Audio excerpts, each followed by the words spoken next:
Buat teman-teman yang lagi koleksi game PC, secara nih kan September sampai November ini ya lagi banyak game-game bagus yang dirilis. Nih kita bakal nyicip ada satu line up laptop gaming yaitu Predator Helios Neo 16 dari Acer.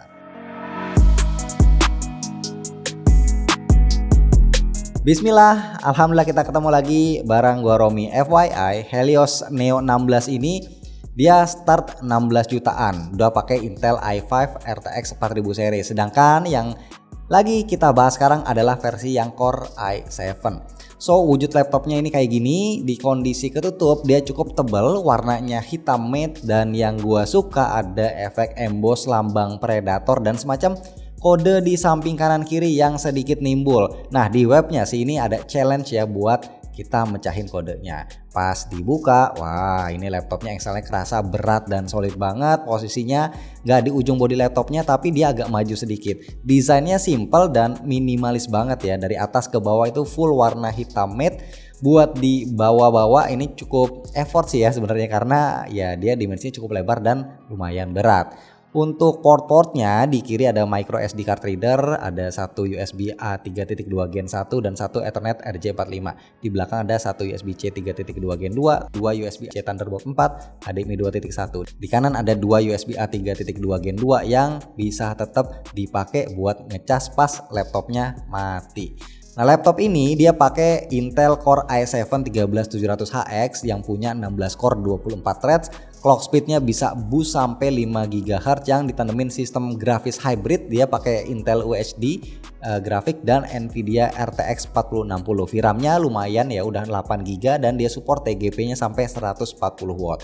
Untuk RAM-nya pakai dual channel 16 GB DDR5, storage-nya 1 TB SSD PCIe Gen 4 NVMe, dan juga dia pakai killer Wi-Fi 6E. OS-nya udah pre-installed Windows 11 Home Edition, termasuk juga udah include Microsoft Office Home and Student 2021. Dan yang gak kalah penting, Acer ini ngasih warranty selama 3 tahun sama accidental damage protection selama 1 tahun. Oke, balik ke CPU-nya, Intel i7 Gen 13 ini diklaim 46% lebih cepat dari generasi ke-12-nya. Gap yang lumayan jauh ya. Nah biar lebih yakin gue coba benchmark. Pertama pakai Geekbench 6, laptop ini bisa dapetin skor 2418 single core dan 13662 untuk multicore. Lanjut Cinebench 2024, skornya di single core itu 113 poin, multicore 1007 dan GPU score di 10461.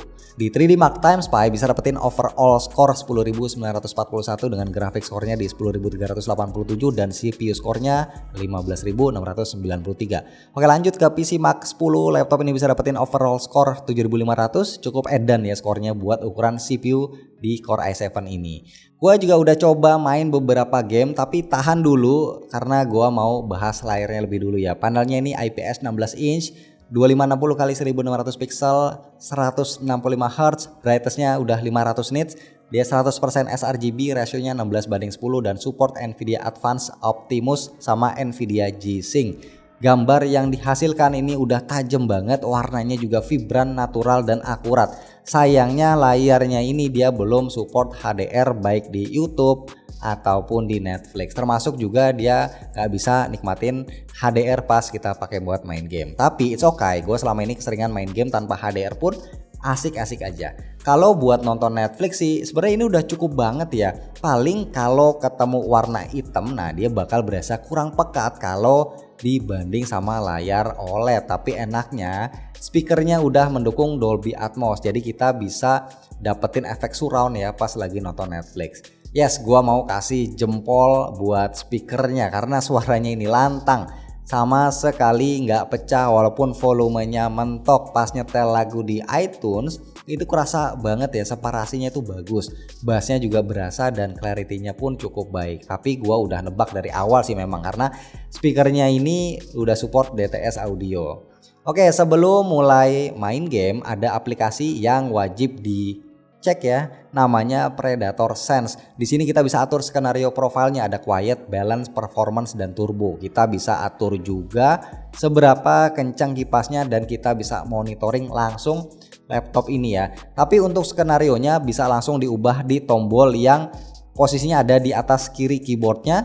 Di sini bisa langsung switch mode profilnya. Untuk kipasnya dia udah menggunakan Acer Dual Fan 3D Aeroblade generasi kelima. Gua akuin ya, kipasnya ini bikin laptop jadi berasa adem, efektif banget. Walau agak sedikit bising ya pas kita gedein speed fan-nya. Switch skenario ke turbo terus mentokin speed kipasnya, saatnya kita buat main game. Game pertama yang gue coba itu Dota 2 dengan resolusi native 2K dan settingan best looking. Laptop ini bisa dapetin 95-110 fps selama main gak ada lag, dan setelah main CPU-nya masih mantang di 37 derajat Celcius. Yang kedua, gue coba Assassin's Creed Mirage dengan grafik ultra high. Laptop ini bisa dapetin 100-122 fps selama gue main juga gak ada lag, frame drop, dan yang paling ajib laptop ini adem banget, suhunya benar-benar terjaga dari awal main ya.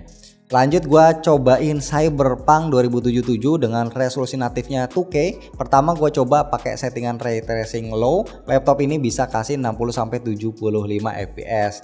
Dan gua lanjut coba pakai grafis high. Laptop ini bisa ngasih 55-62 fps. Jadi di settingan yang kedua ini masih bisa dapetin experience yang nyaman.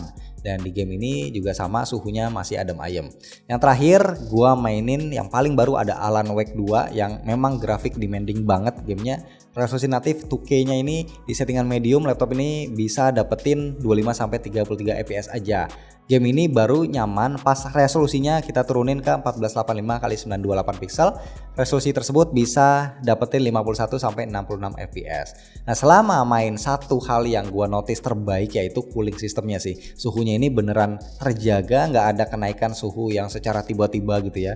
Buat main game, experience-nya sih ya menurut gua ini asik banget. Dan sekarang waktunya kita cek buat kerja, enak nggak? Nah, pertama trackpadnya, size-nya tuh gede, dan yang gua suka mereka taruh trackpadnya ada di tengah-tengah keyboardnya, jadi nyaman ya kalau buat dipakai sambil ngetik ya, dipakai ngetik. Trackpadnya ini juga responsif dan akurat.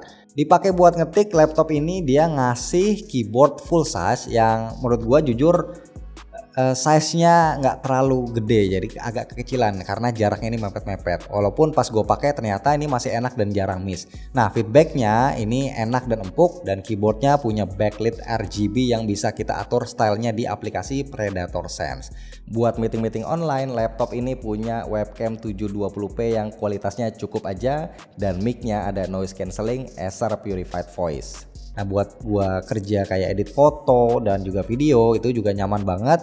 Kayak gua edit foto yang flow-nya itu mulainya dari Adobe Lightroom ke Photoshop pun itu masih lancar. Buka dua aplikasi ini secara bersamaan juga nggak nemu adanya lag, dan buat edit video pun sama lancarnya di Premiere Pro, padahal footage-nya ini gua pakai 4K 30 yang S-Log. Laptop ini juga punya baterai yang cukup gede, 90 watt hour, dengan daya ngecasnya maksimal di 280 watt. Gua pakai buat kerja, ngetik, browsing, itu baterainya berkurang 48% setelah gua pakai selama 2 jam.